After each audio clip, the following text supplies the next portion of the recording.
Welcome to Basic Brewing Radio for Thursday, June 19th, 2025. I'm James Spencer. Here at Basic Brewing Radio, we're all about home brewing. This week, the cast of characters from this past week's show taste my Canada Maple Lager and its bigger sibling, my UK Triple IPL, which was my response to the Mash Your Luck Challenge. We'll have Steve Wilkes, Chris Colby, Scott Housel, Matt Giovanisi, Josh Secor, and Adam Ross taking part. If you want to support us financially, check out patreon.com/basicbrewing, and many thanks to everybody who is helping out in that way. If you go to patreon.com/basicbrewing, you can see a long list of stuff that you can access if you sign up as a supporter. And many thanks to the new Patreon subscribers who are signing up every week. Your help is very much appreciated. Financial supporters have already seen the video episode that I'm planning to post on Friday. That's the one where Steve and I taste the Canada Maple Lager that we'll taste on this show. I really like that beer. Supporters also got the recipe and a behind-the-scenes video of how that beer came together. And in a couple of weeks, I'll release another behind-the-scenes video to all the supporters of my brewing my Helles that I brewed as part of that experiment with Detlef. And for some reason, Steve and I didn't taste that one on the show. I think because we had already essentially done 5 video shows already. So we said, what the Helles? Let's not do the Helles. Anyway, so that'll be entirely exclusive content for financial supporters when I release that behind-the-scenes episode. I've already started getting ingredients together for the Japanese-inspired lager that we'll talk about in the third section of the show today. I'm going to brew that with L55 Kampai from our friends and sponsors at Imperial Yeast. I've been really happy with the performance of these new lager strains that Imperial has been releasing. And I haven't been making starters for the moderate gravity beers that I've brewed with them, which is something that I definitely used to do with lagers. I was always overly cautious with lagers, making 2-liter starters because I was, fermenting at cooler temperatures. But with those 200 billion cells in each easy-to-open packet of Imperial, my stir plate remains dusty. And at lager temperatures, my airlocks are usually bubbling before breakfast. Ask your local homebrew store about Imperial L55 Kampai, and you can find out about all the dependable deliciousness at imperialyeast.com. It's imperialyeast.com. Okay. A couple of notes before we head into the tasting. I kept calling the first beer an ale, even though it's a lager, and I blame the hop sampler that we tasted beforehand, before we started recording this show. And also, we recorded this last week before the horrific murders and shootings of the Minnesota State Legislature, or legislators. And I'm saying that to give some context, because Gambit Brewing is in St. Paul, Minnesota, and we recorded that before that happened. Okay, on that note, let's taste some beers. Steve Wilkes, welcome back to Basic Brewing Radio. Thanks, James. It's a pleasure to be back. Well, this is the second half of the long evening. Thanks for sticking around. Here with us still since last time is Adam Ross from Twin Span Brewing in Bettendorf, Iowa. It's been so long since we last talked, James. It's great to see you. Josh Secor from Gambit Brewing in St. Paul. It's good to see you guys. Been a while. Matt Giovanisi from Swim University and Brew Cabin out in Thanks Colorado. for having me. And no, oh no, this is a bad sign. Scott Housel from down in Florida. Great to hang out with you guys. And Chris Colby from Bastrop, Texas. Thanks for having me on the show, James. Okay. All right. Now that we had to stop telling funny stories so that we could stop and act like we're doing something real. Here, this is where we're tasting 2 beers this evening. Fully lubed. This is this is the second half of my sad birthday party here. I do have some. There is something a little bit, more. You're laughing. How is it sad? Crying on the inside. It's the tears of a clown. It's sad because he could be out somewhere with actual human beings enjoying his birthday. Well, I will be. That's why it's sad. I will be on Friday. It's just, today's There you go. Tuesday, and here I am. He's Chris, pre-gaming. We established in the last episode that we are all just AI deepfakes. Yes, because exactly. There's no way we would have got the hop sampler wrong. Yeah. So, I'm 100% agree. Yeah, Yeah, I don't we're want to actually count for those here. AI deepfakes. I'm a very shallow fake. 100%. There's nothing deep about me at all. So what we're going to do, I don't know how long ago, it was a long time ago, when Josh and Matt and I got together and formulated my Mash Your Luck recipe that I rolled when I was with Scott and Adam and Chris. Is that correct? I can't remember. So my challenge was to brew a beer that was very high in ABV, high in bitterness, pale, lager from the UK or of UK influence. So Matt challenged me to brew a UK triple IPL. And so in order to get there, I brewed a Canadian-inspired beer to use as the starter yeast for the bigger beer. So we're going to taste two beers this evening, and then I want to get your advice a little bit later on maybe the next batch of beer that I'm wanting to brew. So let's taste the first one. I'm calling it the Canada Maple Ale, and it's the one with the bottle cap that says MAP and with the red ink on it. Yep. This is a 5-gallon batch. It has 9 pounds or 4 kilograms of Canada malting pale malt that I got from Northern Brew. I haven't bought from Northern Brewer in maybe years. And each pound of that malt came in an individually wrapped bag, which, that's what it is. So anyway, 9 pounds or 4 kilograms of Canada malting pale, and 1 pound of 450 grams of 20 Lovabond crystal. And I mashed for 90 minutes at 150 degrees Fahrenheit or 65 C. 60-minute boil. At the beginning of that 60-minute boil, I did 2 ounces or 56 grams of Cascade at 6.1% alpha acid. And then at flame out, I did another ounce of, or 28 grams of Cascade.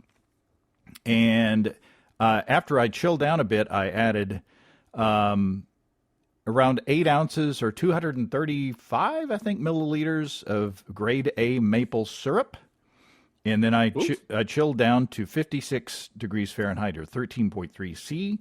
And I pitched, without a starter, a package of Imperial L51 Never, which is a Canadian yeast strain named in honor of our neighbors to the north.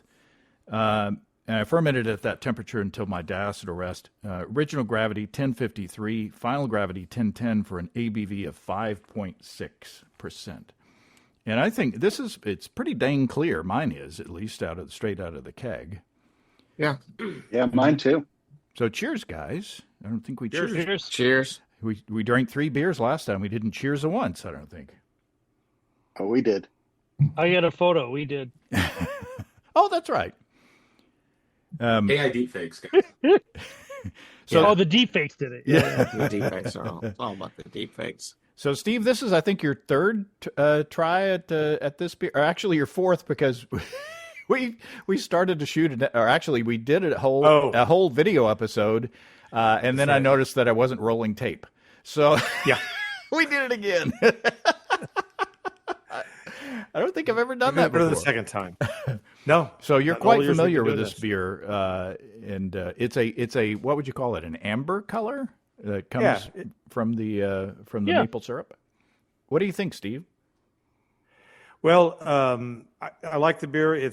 I get a lot of maple out of it. We actually did a video show of this yesterday. So, and I feel the same today. I get more of the maple syrup than I think you do in it. And I can both get it in the bouquet, and I definitely get it in the mouthfeel, or I should say the taste, not necessarily the mouthfeel. But it's just a nice, easy drinking beer. It's pour me a pint of this, and I'm happy. I don't have a whole lot to say about it. There's nothing kind of esoteric about it. It's just a nice pale ale with some maple syrup in it, as far as I'm concerned. Yeah, I don't think the hops are very prominent, but I don't think in this beer they necessarily have to be. What do you think, Scott? You're the quiet one. Oh, yeah, definitely maple. I got maple right away. It is nice and subtle. It's no, it's really tasty. Yeah, I don't know how much more to say about it, but nice little bit of maple. If you didn't know it, I don't know that it would jump out and hit you in the face, but as soon as you know it, you're going to pick it out. Matt? I mean, I agree. I think it's an end of story. Stretch. If you just let it coat your mouth and let it sit and warm up and disappear, the maple is left over, which I like. But yeah, up front, it's just you're right. It's just a nice, pale tasting, but amber looking beer. Josh? I'm kind of amazed how much maple you got to stick in this beer for the little amount you put in it. This is a 5-gallon batch, yeah? Correct. I'm amazed at 8 ounces in a 5-gallon batch how much you got to stick. Because it does, like, the Cascade is nice. It's orange, grapefruit. Like, it's a nice little pale ale, but the maple sort of keeps a little bit of sweetness on your palate, and it's noticeable. I think it's really, really well done. Oh, wow. Thanks. And the sweetness isn't a sweetness that you'd expect or a mouthful you expect, say, from, I don't know, a half a pound or a pound of 20 or 30 Levabon Crystal. It's different. The maple syrup gives it a different sweetness, a different mouthfeel. But the color, it looks like it's got a whole bunch of crystal malt in it, but it doesn't. No, and that's I think that's the beauty of it, is it looks like it should be a little bit cloying, a little bit like that Crystal 60. Yeah. And it's not. And this is a kind of a crusher. Oh. Adam? Yeah, I'm getting a lot of maple. And not just maple. I'm getting like barbecue sauce maple, which sounds weird. I almost wonder if you said Cascade hops, right? Correct, yeah. I know I'm super sensitive to, and I know you love this term, smoke taint. I almost wonder if there isn't some smoke taint in the Cascade, because I don't know why I'm thinking barbecue sauce smokehouse maple instead of just like breakfast syrup maple. But it could be that could be. So this is real maple syrup. Correct. Yes? Yeah. It's Not smokiness. Aunt Like, Jemima. It's not a smoky beer. It is, but there's like a smoky element to it, or at least my brain is picking up a hint of smoke. Hey, Adam, can I ask you a question? Because I've never heard this term before. Smoke taint. No, don't laugh. Question. Go from your 8th grade self to now. But are you talking Not about that much like different? Right. Are you talking about from the all the fires out west, and then okay. And hops, even when you open them out of the bag, you won't smell the smoke, but in the brewing process, they will impart that only some people can pick up. I've never heard of that. It's almost like the cilantro and soap thing, I think. Yeah. I was actually at CBC last year talking to Vinny Chilurzo at Russian River, and he was saying it's driving him nuts that he's had some beers and they haven't sold them. He said they had to dump these beers because they got smoke taint, and they have like a real sensory panel. They've got they know what they're doing out there. Yeah. And so when he says like we've had to dump thousands of gallons of beer because of smoke taint, I'm like, well, I've had a couple beers that I've brewed, and I want to not sell them. I want to dump them down the drain. And everyone at Twin Span was like, "What are you doing? This beer is incredible." And I'm like, there's a flavor that I pick up on. But it makes me wonder, because at least here, so in Wisconsin, Minnesota, like I know a few guys that make maple syrup in the spring, and it's almost always wood fired. So the best maple syrup you get has been boiled over wood. So you get a little bit of smokiness, and I don't know what the nerds out in Vermont do, because they think they can make cheese and they think they can make syrup, but none of it's as good as it is in the Midwest. Yeah. Adam agrees. That's true. But That's I wonder, I mean, the best maple syrup has a little bit of smoke character to it. because Is that what you're getting, Josh? Are you getting like just good maple syrup? And I'll be honest, I am not a maple syrup aficionado, so I don't know if I've had really incredible good maple syrup. we can maybe fix that. Mm. Yeah.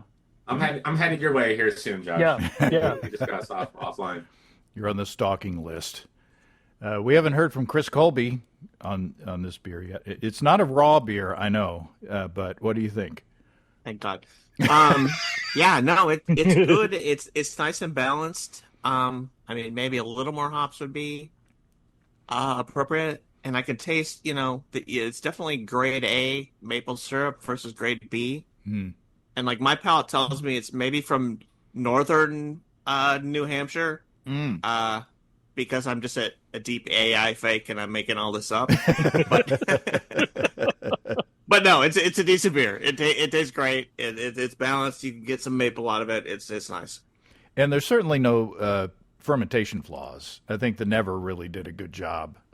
No, there's no there's no acetaldehyde or diacetyl or any of the common fermentation flaws noticeable in this. No undesired. What was the yeast again? It was L51 Never from Imperial, which is Is that a ale or it's a lager. This is a lager. lager yeast? Okay. Yeah. Yes. No. This is a very tasty beer. Did they say the origin, or is that a secret? No, I didn't ask, and maybe I should have.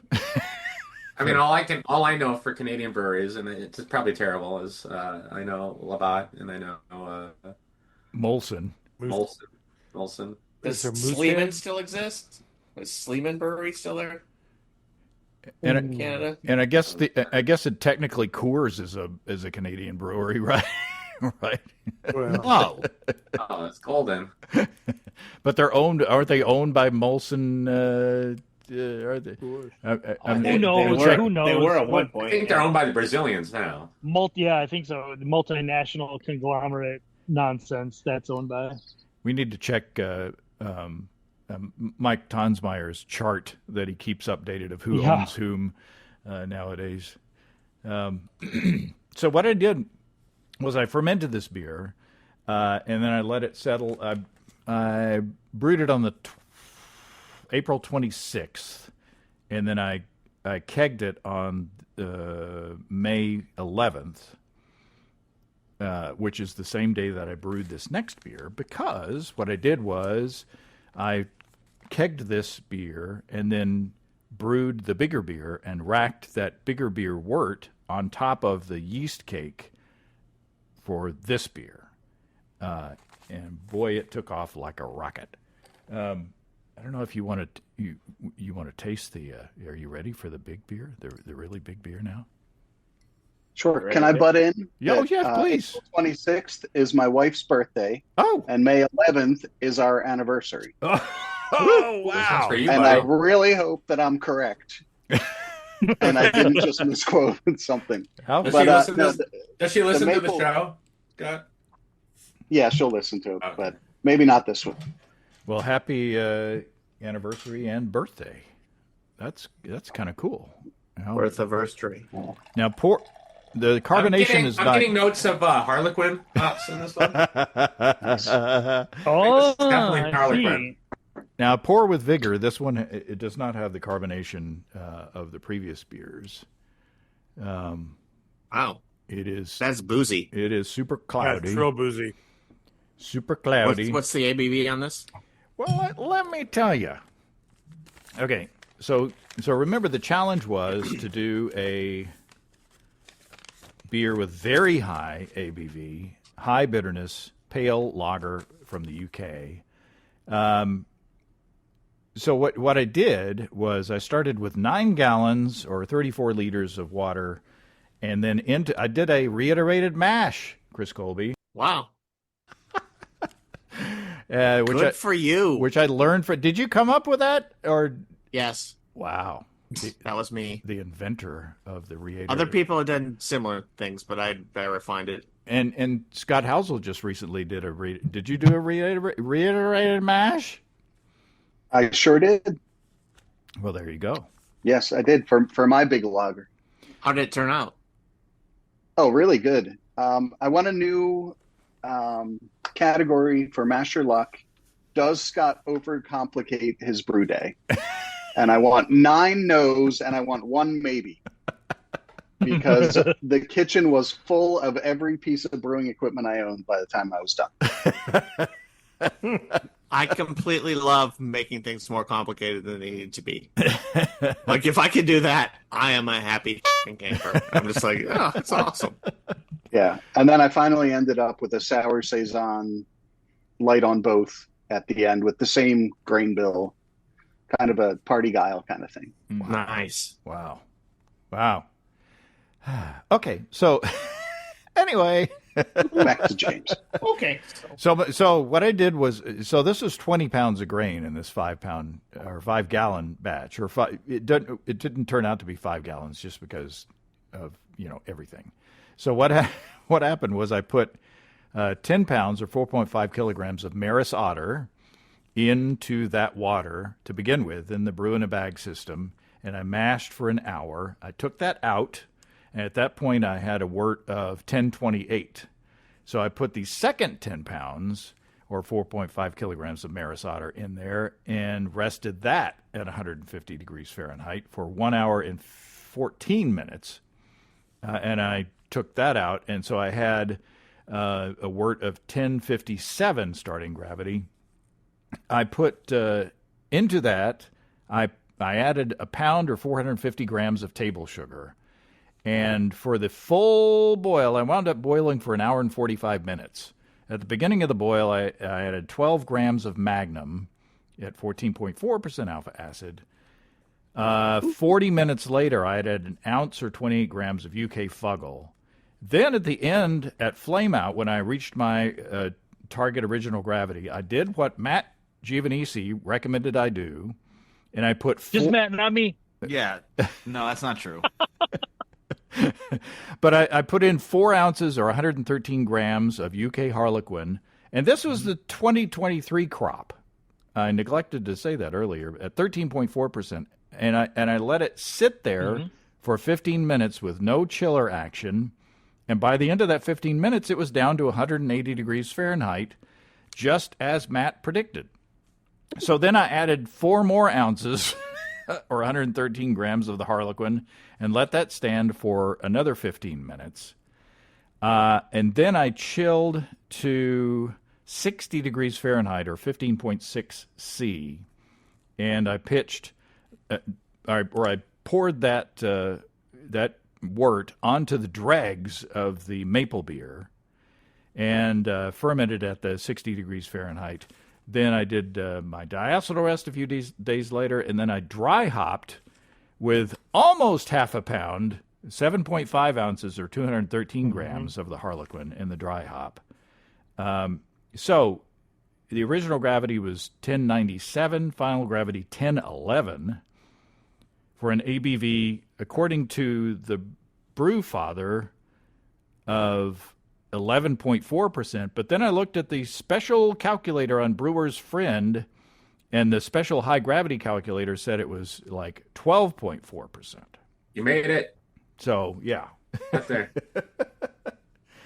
So cheers again, guys. Cheers. This is it's not a delicate beer at all. No. No. It's like drinking a malty scotch. I'm really enjoying the nugget hops in it. Really? Yeah, it's thinking crowd Are you sure those are Yeah, crowd yeah. pops? It yielded 32 bottles. So, Woo! and it's bottle Have conditioned. fun. I usually yield at 32 bottles too. You don't get that far, really. That's a fork in the road, usually. You're at 34 Yeah. bottles, and you're like, well, maybe I'll call Maybe it a one night. more. So, Matt, this was your you challenged me to brew this All you, monstrosity. What are your impressions? What do you think? That's a tough question. So this is all Maris Otter? Yes, and sugar. That's bananas to me. This is way darker Yeah. and way maltier than I thought this beer was going to be. Yeah. When Otter we- plus sugar. So some of the fermentables, it's actually thinned down. Yeah, because you added corn sugar, right? No, table sugar. table sugar. But either way, this is 1,000% maltier than Matt and I thought this was going to come out. Yes, I thought it was going to be gold Yeah, Oh, wow. at the Yeah, very least. Yeah. oh no, Wow. because I know what I envisioned this beer to be, and I think Matt and I were pretty well in alignment. This was going to be a big pilsner with a bunch of hops. Like it was Yeah. going to be light like a pilsner, clear Or like a imperial cold IPA. Mm. Or Exactly, yeah. imperial. Yeah. To me, Yeah. this is a barley wine. it's Yeah. real It's real barley close to barley wine territory, which is not a bad thing. No, Here's what I don't understand. So I guessed Harlequin correctly in my hop sampler, just for the record. Yeah, sure, Now. sure. Brag about it. Nice job. Really let good the job. record show. Read that back. All right, no. So I when I first had that beer, I got Mango City. Yep. I get absolutely zero mango here. And I also get zero hop, except the bitterness. I get bitterness all day, but I get no It's not aroma. nearly as hoppy for putting a pound of hops in 5 gallons. I'm stunned yeah, me too. that there's not the tropical fruit and the citrus and stuff out of this. Remember, you guys did just have 3 very, very hoppy beers. A little bit ago. I'm a professional. I don't know if Yeah. I also took sips. It's a Tuesday. It's a Tuesday. I took sips this big. Y'all don't fight. Dude, it No, is I agree. Tuesday, isn't it? It's this is nowhere near like a New England IPA, fruit juice bomb No. kind of a thing. And I don't brew enough of those to know, since it's a lager yeast, does that come into play in it Shouldn't. or? Shouldn't, but I wonder if the hour and 45-minute boil Yeah. does. You got a right. lot of Maillard and you got a lot Yeah. of caramelization out of that wort. I don't want to be a contrarian. I do. That's a lie. That's your job. This right. Specialty. I think It's this like vodka. looks. I think this looks and has the malt level I would expect from a beer with that much Marisotto. I've done plenty of really big, just 100% Marisotto beers, and I'm not surprised. If anything, it might be, and probably due to the sugar, it might be like an SRM or two lighter than I would expect with the recipe given here. I think there's a lot of variability in Marisotto. I think crisp versus Simpson is huge. And I don't know if, James, if you specified which Marisotto you used. I believe it was They- crisp. Yeah, they make, there's a big difference between crisp and Simpson. Mhm. So maybe Josh and Matt, you're used to just a darker roast on your Maris. But how is this darker than the maple beer Could it to me? Yeah, it is Oh, appreciably. it is. Yeah. Oh yes, for sure darker than the maple beer. Now the bigger beer was pitched onto the dregs of the maple beer. There wasn't a whole lot of the maple beer left in the dregs of the yeast. But I don't know. And this beer is also 100% Marisotto, or is there a little bit of crystal in it? No, the maple beer. Yes. No, it was 9 pounds of Canada malting pale, and then 1 pound of 20 Lovabond crystal. So all of the Okay. color is coming from Okay. the maple syrup in that beer. Well, pale isn't super pale either, though, right? I mean, the Canadian malting pale is still like 3 SRM or something, maybe 4.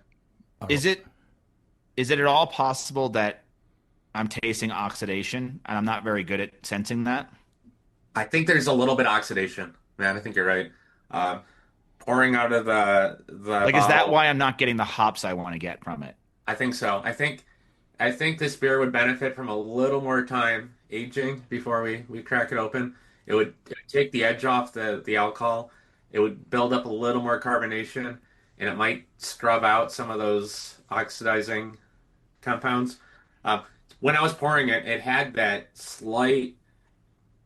I almost get like a slight purple hue in some beers that are oxidized.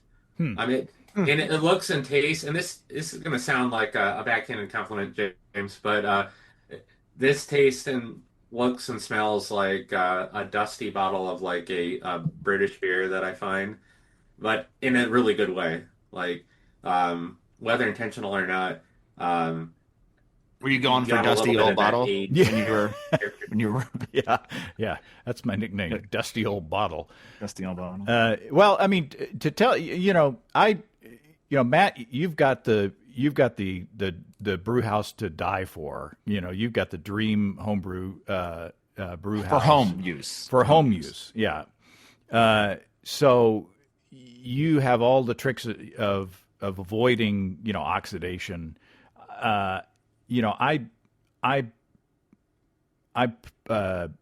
pitched this. I fermented this in a bucket, and so so sure, there was an opportunity for some oxidation, and I'm completely open to to thinking that there probably was some oxidation. It's not handled Especially with all those know, hops, because that's a lot of hops for Yeah. what you normally do. Yeah. yeah, is a metric poop ton of hops. Now I have like when I do like for instance a Bell's Two Hearted clone, with not nearly as many hops as these. The beer comes out way more fresh and hoppy tasting than this one. I also wonder if Harlequin just isn't meant for this level of hoppy. Yeah. I think it's more because I love the first beer, Mm-hmm. the hop sampler. So Yeah, James, I've had plenty of your beers. I know you know what you're doing. You're not going to accidentally oxidize a beer. So I have to wonder if it isn't just something with the malt and it's the right level of roast, or you can even get like there can be iron compounds left on the grain from the milling process that accelerate oxidation. All this stuff that we have just zero control over. Um, or as Matt's saying, like Harlequin just is it's showing its colors here when you're pushing it to limit, and maybe it just expresses no one's ever meant to make a triple IPA. especially with that much Maris Otter too, like that's all. I really thought. How would you do such a thing? My God. Well, I had two other guys working with me on the rest. Well, You it was- rolled- it was- you it was- rolled it was, that. It was more Matt than anything. all right, I'll take the blame. I'll take the blame. But I didn't roll those dice. You know what I mean? No, And I do know I said that saying it as the guy who co-invented this stupid game that everyone seems to enjoy. Yeah. So, now, Had I to be think that's UK, the point didn't of the game. Let's get a different beer. yep. now, Not I- something And this is different. I gotta say, I'm not unhappy with the beer. I mean, it's No. it's Oh, no, different. I love it. It's different from No. it's different from what I thought it was going to be. Yeah. But Hey, James, how much do you have left? several six packs. I mean, Okay, so at least put a six pack back, and we'll do a show like at Christmas time. Sure. Sure. I think And it's we'll worth kinda it. see how This is going to age well, I think. Yeah. Mail us all more at Christmas time, and we'll come back. Yeah, Ooh, and I want yeah. a fresh maple beer at the same time too. And I would also like to be on a subscription to odd and delicious beers from around the world if you can work it in. sure. Chris has been quiet during this conversation. Chris, what do you think of this monstrosity? I think, first of all, like the idea that you ferment it in a bucket, it has nothing to do with oxidation.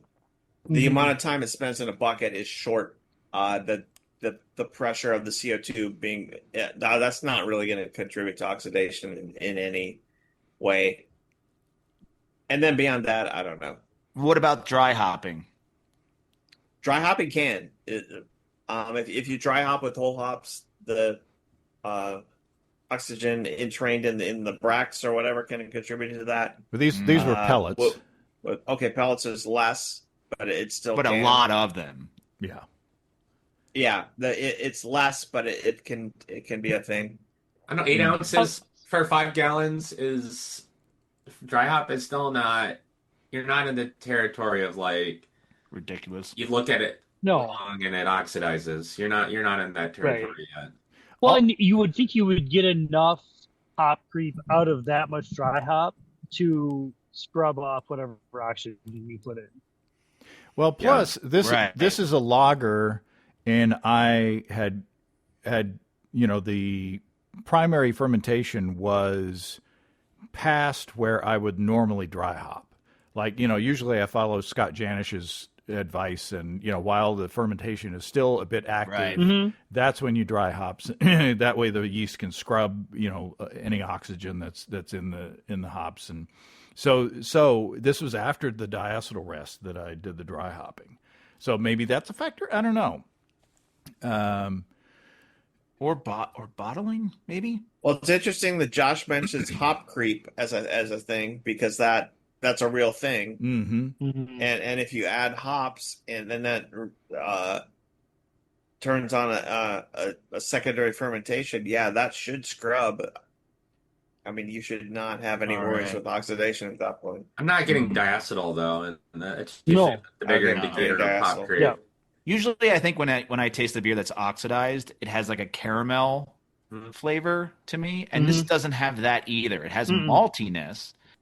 I think this maltiness comes more from that extended hour and 45-minute boil investment. And maybe the double Maris, like just 20 But pounds. Oh yeah. reiterated mash, and then the long boil. I mean, you're beating the shit out of the wort. Yeah.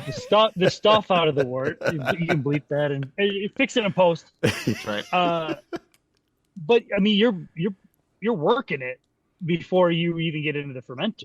I wonder, do you double down on staling compounds when you do a reiterated mash? Because like speaking of Janish, he's talked about adding pomegranate extract to the mash to help pull out oxidizing compounds and neutralize the irons that contribute to staling later on. I wonder if doing a reiterated mash, does that double down on that possible later on oxidation? Sounds that's like something interesting. Chris should That's write an article. That's a good idea. Oh my god! Write that I down. hadn't thought of that. Write it down. Write it down. Write it down. Yeah. Write it down. Write it down. You won't remember this. Write it down. If you're like me, you won't remember. Write it Why down. won't I remember it, James? No, I wouldn't remember because I'm 60. Maybe it's the 12% alcohol beer that's contributing to everyone's brain fog. I don't know. No, I think so. So, yeah, it's not the beer that I intended, but if someone were to just give you this beer and say, here's a big old 12% homebrew that I made, what do you think? What would you Give me another one. Oh, I think it's great.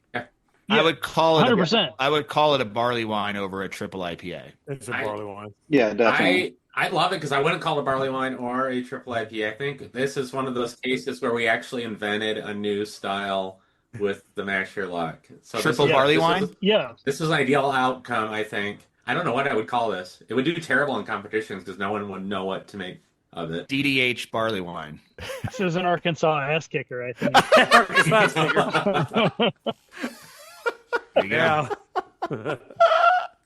I would say I will drink this beer, but I also want at least 3 pieces of fried chicken. Well, I always want 3 pieces of fried yeah. Hey, your chicken. 600-pound beer. Yeah, 600-pound beer. okay. Well, I can accept that. I think it's way different from what I expected, but that's homebrewing. And It's 100% different. Like when I poured it, I was like, "Ooh, did he send me the wrong beer? Is this not what we? Did I forget what Matt and I told him to do? Did he not listen to us?" Yeah. But hearing it all, it makes sense. I mean, everything else that we tasted this evening turned out as I intended. So, I think that's okay. So I think, looking at the, we won't go through the whole judging thing because we've been talking for a long time, but very high ABV. Yes, we can say that. High bitterness. Nailed it. I'd say yes. Nailed it. Yeah. Pale, not so much. It's kind of No. like an Nope. amber kind of almost. Yeah. Mhm. British pale fits in the British pale, I'd say. All right, Yeah. fair enough. Wait, James. Okay, all right. And then lager, yes, it was lagered and with Yep. UK influences. So There you go, British. So, Sure. there you go. Nice. So I need some advice, and we won't go. We don't have time or probably the inclination to formulate a whole recipe this evening. But I have 2 packages of kanpai, which is a Japanese lager yeast from Imperial, in the fridge, and so I want to brew something with some sort of Japanese influence. So I thought I'd get some just top of the mind thoughts from you guys of what are you thinking? Chris, you're waving your hand. What are you thinking? What should I do with it? I had an idea. Yes. Okay, there's 2 ideas. The obvious idea is sort of a rice lager like Asahi or any of those, but that's boring. But what if you made like a sort of a Vienna lager or Oktoberfest sort of beer with rice, the Japanese lager yeast, and maybe a little more hops than would normally be in an Oktoberfest or a Vienna lager. That could be a pretty cool beer. I mean, that could be like a really good beer. Mm-hmm. Mm-hmm. I like that. Yes, Adam. Cold IPA. Triple. That is a real thing. Harlequin. I was opposed to the idea. It's a dumb name, but it's a great beer if you can pull it off. I use rice in rice syrup solids in my cold IPAs. Add yuzu. Yuzu is really fun, and that's hot right now. Just do a cold fruited IPA with that would rice. yuzu is fun. So I make a cold IPA that I try and keep on tap all the time. I use flaked rice, and it's super crisp, super clear, but it's citro mosaic, super hoppy. But the yuzu, I dig the yuzu edition. Yeah, I've been playing around with yuzu. Some of you, not all of you, sorry, because we ran out, are going to get a yuzu triple IPA here in the near future, and we can talk more about yuzu.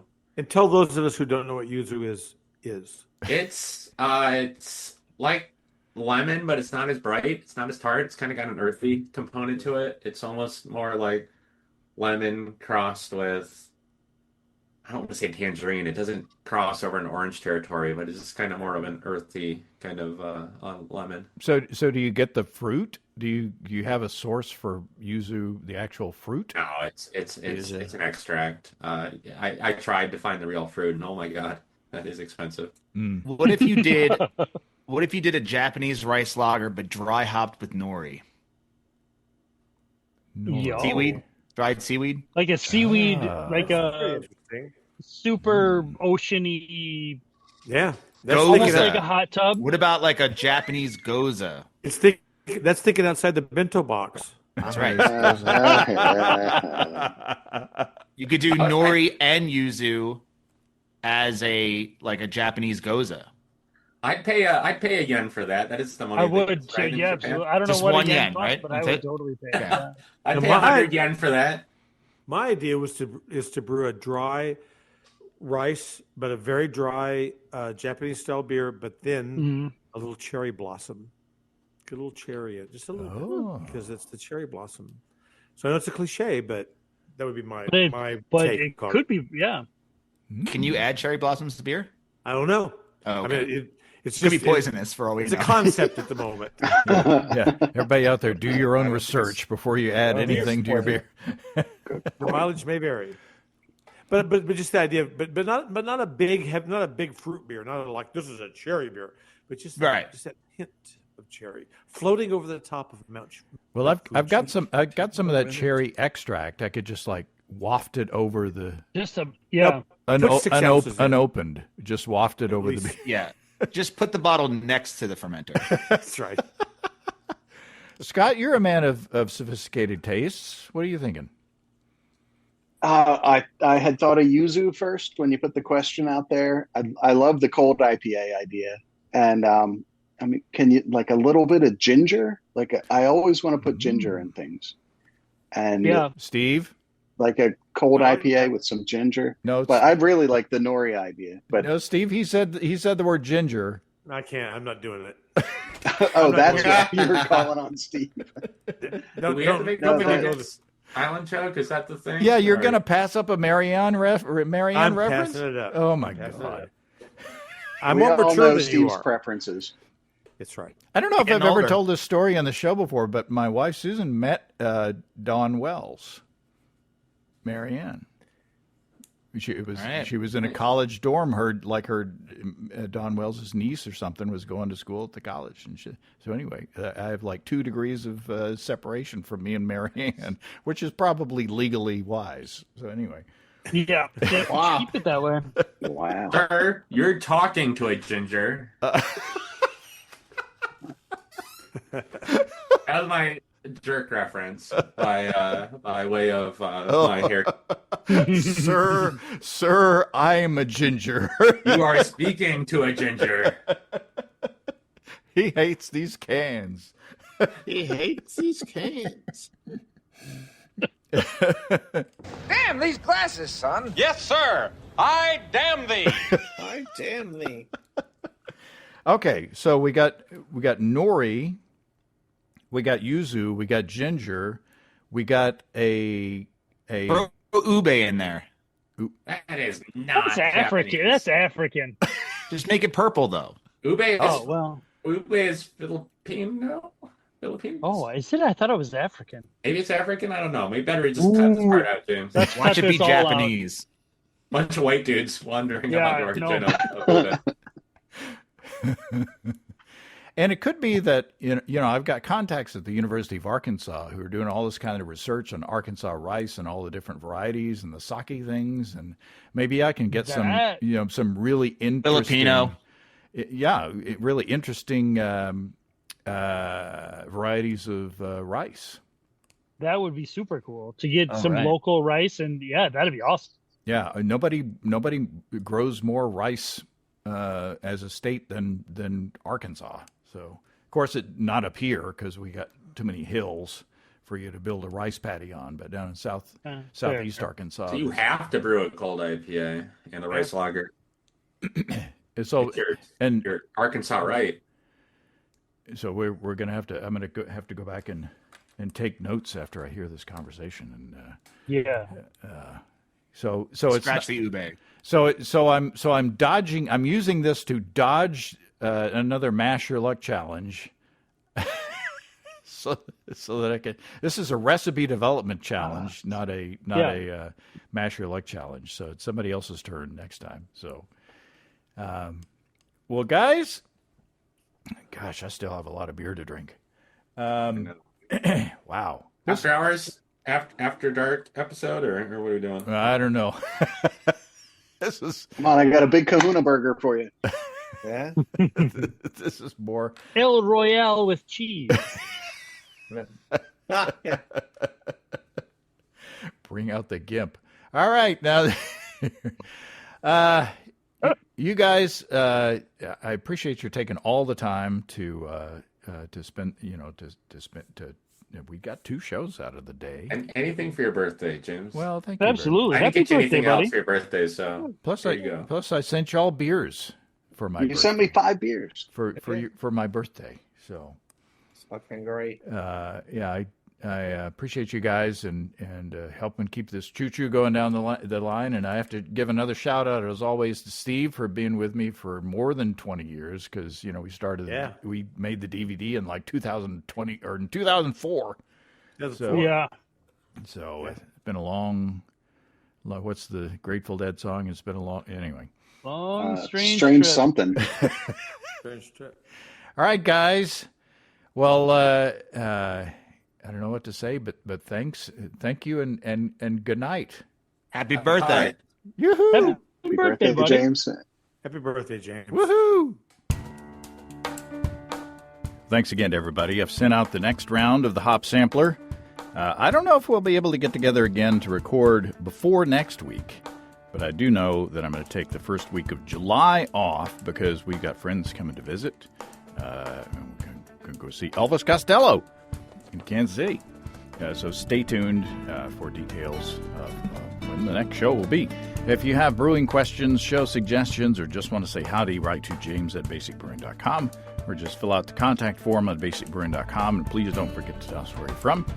Check out our mobile-friendly shop at basicbrewingshop.com. Thanks to everybody supporting us through our Patreon page. Special goodies coming your way. Check that at patreon.com/Basic Brewing. It's all until next time. Until then, thanks for listening, everybody. I'm James Spencer. Production help for Basic Brewing Radio and our website is provided by Kelly Dotson. Basic Brewing Radio is a production of Active Voicing. We'll talk to you next time, everybody. In the meantime, stay well and stay tuned. So long.